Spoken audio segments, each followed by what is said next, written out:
Hello வணக்கம், நான் உங்களுக்கு குட்டி எஸ்டேர் பேசுறேன். ஆக்சுவலா வந்து பாத்தீங்கன்னா இந்த ரோகிணி தியேட்டர் பாத்தீங்கன்னா எனக்கு ரொம்ப பிடிச்ச இடம். இது எங்க இடம், இது எங்க தளம். எப்பவுமே வந்து நான் ஏகே ஃபேனும் கூட. அவர் தலைவாளியில தான் நம்ம. ஸோ சிம்பு அண்ணனுக்காக நான் சப்போர்ட் பண்ணி நான் நிறைய வீடியோஸ் பண்ணிட்டு இருக்கேன், இன்ஸ்டாலையும் சரி. என் பேர் குட்டி எஸ்டியா, சரிங்களா? ஸோ ஃபைனலாக வந்து நேற்று ரொம்ப ஹாப்பியாக இருக்கேன். நேற்று ஆக்சுவலாக வந்து அண்ணனோட எஸ்டிஆர் 49 ப்ராஜெக்ட் வந்து லான்ச் ஆயிருக்கு வெற்றிமாறன் சாரோட கூட்டணியில். அது ரொம்ப சந்தோஷமா இருக்கு எங்களுக்கெல்லாம். இதெல்லாம் நெக்ஸ்ட் எங்க அண்ணா சொன்ன மாதிரி காட்டு பசியில இருக்காரு. இந்த ஸ்கிரிப்ட் பயங்கரமா இருக்கும். ராஜன் அண்ணன் வராரு, எல்லாம் வழி விடுங்க, ஓகேவா? இது ஓப்பனா சொல்றேன், எல்லாருக்கும் சொல்றேன். இது நான் பேர்லாம் சொல்லலாம் விருப்பப்படலை, ஓகேவா? இவரெல்லாம் நான் சொல்ல விருப்பப்படல. அண்ணன் வந்தாராவே எல்லாம் ஒதுங்கணும். ஏன்னா சிங்கம் பார்த்தாவே எல்லாம் ஒதுங்க தானே செய்யும். வராரு வந்துட்டே இருக்காரு on the way. Okay, next comma இப்போ பேசலாம். ஓகே, காந்தி கண்ணாடியா? காந்தி கண்ணாடி படம் வந்து பாலா வந்து ஃபர்ஸ்ட் டைம் டெபியூ ஹீரோவா பண்றாரு. படம் எப்படி இருக்கு? ஆக்சுவலா வந்து இது வந்து கமர்ஷியல் ஹிட்டுங்க. சூப்பரா பண்ணியிருக்காரு. நீங்க கொடுக்குற டிக்கெட் எடுத்து நீங்க பார்க்க வேண்டிய படம் பார்க்கணும்னு நினைச்சீங்கன்னா ஃபுல் ஃபிளெஜ்ஜா ரொம்ப ஹாப்பியா சந்தோஷமா எல்லாரோட மொமெண்ட்ஸும் இருக்கு. அழுகை, சிரிப்பு, எல்லாரோட இந்த நம்மளோட அந்த விஷயத்தை கொடுத்து இந்த ஃபுல் ஃபிளெஜ்ஜா கொடுத்துருக்காங்க. அவர் படம் வந்து கேட்கும்போது ஹீரோயின்ஸ் வந்து ரிஜெக்ட் பண்ணதா சொன்னாங்க. ஆமா, அக்செப்ட் பண்ண ஹீரோயின் எப்படி பண்ணி? திருப்பி சொல்றேன். இப்பதான் நிறைய பேர்கிட்ட சொன்னேன். அந்த 50 பேருக்கும் சொல்றேங்க, ரொம்ப தேங்க்ஸுங்க பாலாவை நீங்க ரிஜெக்ட் பண்ணதுக்கு. ஏன்னா நீங்க உள்ள வந்திருந்தீங்கன்னா படம் எப்படி இருந்திருக்கும் தெரியல. ஆனா 51வது ஆள் வந்ததுனால நமிதா மேம்க்கு ரொம்ப நன்றி. அவங்க அக்செப்ட் பண்ணது, அவங்க மனசை பார்த்து அக்செப்ட் பண்ணாங்க, கதையை பார்த்து அக்செப்ட் பண்ணாங்க, அவங்க ஜெயிச்சிட்டாங்க. நிஜமாவே 2 பேரோட கெமிஸ்ட்ரி சூப்பரா இருக்குங்க. ஆனா இன்னைக்கு 4 படம் ரிலீஸ் இருக்கு. காந்தி கண்ணாடி பார்க்க வேண்டிய ரீசன்? ஆக்சுவலா வந்து காந்தி கண்ணாடி வந்து ரீசன் வந்து பாலா வந்து நம்மளுக்கு தெரிஞ்சவர் தான். தம்பியை வந்து நான் வந்து ஃப்ரம் ஒரு ஸ்கிராட்ச்ல நான் பார்த்துட்டு இருக்கேன். அவரை ஒரு 10 இயர்ஸா அவரை தெரியும் எனக்கு. ஸோ அவரோட வளர்ச்சி வந்து ஒரு பேசிக்ல இருந்து இன்னைக்கு வந்து ஹீரோ நிற்கும் போது ஒரு சந்தோஷம் இருக்குல்ல. நம்ம தம்பி பட்டா போல சொன்னீங்கன்னா இந்த ஒரு 2 இயர்ஸ் பேக் நான் சொன்னேன் தம்பி கிட்ட, நீ ஒரு ஹீரோ மெட்டீரியல்ரா, நெக்ஸ்ட் சிவகார்த்திகேயன் மாதிரி வரணும். ஏன்னா விஜய்டியில் இருந்ததுனால அப்படி ஒரு வார்த்தை சொன்னேன். அது அப்படியே 2 வருஷத்துல பழிக்கும்னு நானும் நினைச்சு கூட பார்க்கல. ரொம்ப சந்தோஷமா இருக்கு. அது பழிச்சிடுச்சிங்களா. அதை நான் ஓப்பனா இன்ஸ்டாலையும் போட்டேன். அது ரொம்ப ஹாப்பியா இருந்தது. தம்பி நீ ஜெயிச்சிட்டடா, அவர் ஜெயிச்சது நான் ஜெயிச்ச மாதிரி எனக்கு ஃபீலா இருக்குங்க. ரொம்ப சந்தோஷமா இருக்கு. ஏங்க ஹீரோவை அக்செப்ட் பண்ணக்கூடாது? ஏங்க ஓப்பனா சொல்லட்டுமா, எல்லாத்தையும் போட்டு கலாய்க்கலாம். நிறைய பேர் வந்து இந்த ட்ரோல் பண்றதுக்காக யூஸ் பண்ண நான் தான் ஹீரோ, நான் தான் அடுத்த சிவாஜி கணேசன்லாம் சொல்லிட்டு போய் நிறைய பேர் பேசிட்டு இருக்காங்க. அந்த பேர் கூட நான் சொல்ல விரும்பல. அவர் வந்து சூரியனை பத்தி எல்லாம் பேசியிருக்காரு, ரைட்டுங்களா? ஸோ இவரே நம்ம ஏத்துக்க கூடாது சொல்லுங்க. இவரு ஏங்க ஒரு 10 வருஷம் ஃபீல்டுக்குள்ள இருக்காருங்க.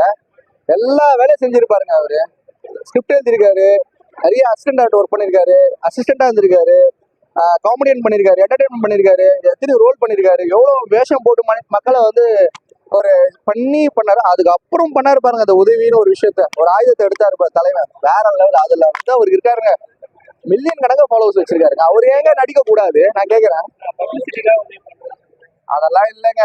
உடனே சொல்ல நான் கூட வந்து நானும் பண்ணிட்டு தான் இருந்தேன் பப்ளிசிட்டிக்காக. நானும் தான் ஹெல்ப் பண்ணிட்டு இருக்கேன்.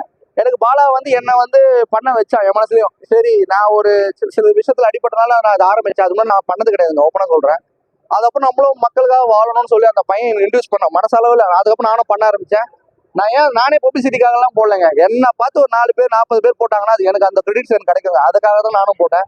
அதை தான் அவர் பண்றாரு, அது பெருசா பண்றாரு, அவ்வளவுதான் விஷயம். பப்ளிசிட்டி பண்றதுனால இப்போ அதான் அந்த பையன் அன்னைக்கே சொல்லிட்டானே, நேத்து கூட சொன்னாரு. யாருக்கூட காசு வாங்கி பண்ணல அந்த பையன். அவரோட சொந்தமா உழைப்புல வந்து ₹1 கூட அந்த பையன் தானே வாங்கி எல்லாமே பண்றாப்புல. அவர் உழைக்கிறாரு கொடுக்குறாரு, கஷ்டப்படுறாரு கொடுக்குறாரு, இதுதான் பண்றாரு. வேற என்ன பண்றாரு? இது வந்து தப்பு கிடையாது. யாரோட வாங்கி ட்ரஸ்ட் வச்சோ இதெல்லாம் பண்ணலையே அவரு. அதை நான் ஓப்பனா சொல்லலாம்ல. இது வந்து எப்படி பப்ளிசிட்டி நீங்க சொல்ல முடியும்? அது அவர் கொடுக்கணும்னு தோணுது, அவர் கொடுத்துட்டு போறாருங்க.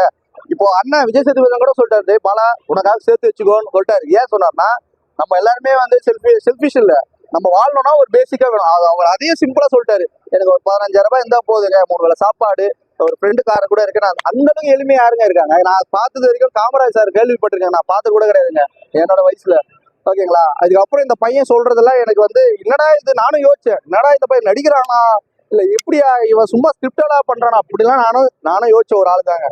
ஆனா பையன் மனசால பண்றான். அதனால அவன் இந்த அளவு வந்து நிப்பாட்ட, கடவுள் தான் நிப்பாட்டு, இந்த பிரபஞ்சம் தான் வந்து ஹெல்ப் பண்ணிருக்கான் அவனை நிப்பாட்டுறது. இதுக்கப்புறம் மேல வருவான், உச்சிக்கு பயங்கரமா வருவான். ஏதாவது சொல்றேன். நெக்ஸ்ட் வேணா சிவகார்த்திகேயனுக்கு ஒரு டப்பு கொடுக்குற மாதிரி லெவல் வந்துருவான் வச்சுக்கோமே. நெக்ஸ்ட் அவ்வளவுதான், ஓப்பனா சொல்றாரு. ஏன்னா அதனால மெட்ராஸ் நீங்க விட்டுருக்காங்க, அவ்வளவுதான். இதுல தெரிஞ்சிடும், இந்த 3 நாளே தெரிஞ்சிடும் கலெக்ஷன் எப்படி இருக்கு, படம் எப்படி இருக்கு, ஃபிளாப்பா ஹிட்டா. இந்த என்ன சொல்ற அந்த லியோ கூட லாஸ்ட் டைம் இதுல நெக்ஸ்ட் மீடியாவா இதுலதான் ஒருத்தர் வந்து பேசிட்டு போனாரு ஒரு காமெடி. ஒரு காமெடி தான் தலைவா, மார்க் பண்ணிக்கோ. தப்பு தப்பா பேசுற தளபதியை வந்து தலைவர் கூட கம்பேர் பண்ணாத, புரியுதா? லோகேஷ் கனகராஜ் சொல்றாருன்னா ஃபர்ஸ்ட் நல்லா பாரு, ஒரு கதையா பாரியா. கூலி வந்து தனியா சொல்லிட்டாரு, எல்சியூ கிடையாது, அது கிடையாது, இது கிடையாது சொல்லியாச்சு. திரும்ப லியோ கூட கண்ட்ரோல் கம்மி பண்ணி விஜய் ரசிகர் ரஜினி ரசிகர் நீ சண்டை வைக்கிறியா? யார் நீ? என்னையா அவர் பாட்டி கட்சிக்கு வந்து நல்லது பண்ண ஆசைப்படுறாரு, அதையும் கெட்டு விட்ற பொழுது நீ ஒருத்தன் பேசுறதுனால இல்ல ரஜினிக்கும் அவருக்கும் சண்டை வச்சு விடுறியான்னு கேக்குறேன். நான் உன்னை பாத்துக்கோ, என் ஃபேஸ் இதுதான், எஸ்டிஆர் ஃபேனு வந்தானா செஞ்சு விட்டுருவோம் உன்னை, சரியா? பாய். சொல்லுங்க. அப்புறம் வேற மக்களோட சப்போர்ட் ஜாதி கண்ணாடிக்கு இருக்குமா? புரியல. கண்டிப்பா இருக்குங்க தலைவா, கண்டிப்பா இருக்கும். ஏன்னா இன்னைக்கு 4 படம் ரிலீஸ் ஆயிருக்கு, கலெக்ஷன் கண்டிப்பா பாதிக்கும். இதுக்கப்புறம் ஸ்க்ரீன் சேஃப்டி கொடுப்பாங்க, கண்டிப்பா கொடுப்பாங்க. ஸ்கிரீன்ஸ்க்கு இதுக்கப்புறம் இன்க்ரீஸ் பண்ணுவாங்க பாரு. அரசியல்ல வர தேவையில்லைங்க அந்த பையன். இப்போ லாரன்ஸ் மாஸ் கூட சொல்லிட்டாருல, தனியாவே பண்ணிட்டு இருக்கேன். வரலாம் கொண்டு அவரு வந்து என்ன பண்ணிட்டீங்கன்னா நல்லது பண்ணிட்டுமே, நல்ல பேர் நல்லது இருக்கட்டுமே. அரசியல் தான் வந்து பண்ணணும் அவசியம் இல்லையே. தளபதி எழுதுறீங்க தேவையில்ல. விஜய் வந்து பண்ணுவாருங்க, ஏன் பண்ண மாட்டாரு? பண்ணுவாரு. அதெல்லாம் இல்ல, எனக்கு தெரியலங்க. அது அவரை தான் நீங்க கேட்கணும், அதே தெரியும். இப்பதாங்க ஃபர்ஸ்ட் ஹீரோவா வந்து என்ட்ரி இருக்கு, அதுக்குள்ள நீங்க அரசியல் கூப்பிடுறீங்க, நியாயமா இது? அந்த பையனை நீங்களே சொல்லுங்க. நீங்க கேள்வி கேட்கணும். உங்களோட தீனிக்கு வந்து நாங்க ஊருகாவா? பண்ணட்டும் ஏங்க, இது வந்து ஒரு அரசியல் ரீதியா வந்து பண்ணணும் அவசியம் இல்லை. லாரன்ஸ் மாஸ்டர் சொல்லிட்டாருங்க, அவர் தனியா வந்து இண்டிவிஜுவலா பண்ணட்டும், நல்ல பேர் எடுக்கட்டும். ஏன் நல்லது பண்ணக்கூடாதா? நான் கூட தான் பண்ணிட்டு இருக்கேன், எனக்கு அரசியல் இன்ட்ரெஸ்ட் கிடையாது. அது எனக்கு தெரியலங்க, இது பாலாவை தான் கேட்கணும். பாலா கண்டிப்பா ஒரு படத்துல நடிச்சு அடுத்த நாள் ஹீரோ ஆகணும் அந்த பையன் நினைச்சுன்னு இருப்பான். அதுக்குள்ள நீங்க அரசியல் வச்சீங்கன்னா அந்த பையன் என்ன ஆகும்? நீங்களே சொல்லுங்க. அவன் என்டர்டைன் பண்ணதான் உள்ள வந்திருக்கான், அதை பண்ண விடுங்க. ஃபர்ஸ்ட் அவன் வெளியில பண்ற சேவை வந்து அவர் தனியா பண்ணிக்கிட்டோம், அது அவரோட விருப்பம், இண்டிவிஜுவல். சொல்லுங்க. Next question. தேங்க்யூ. அதான் முடிஞ்சு.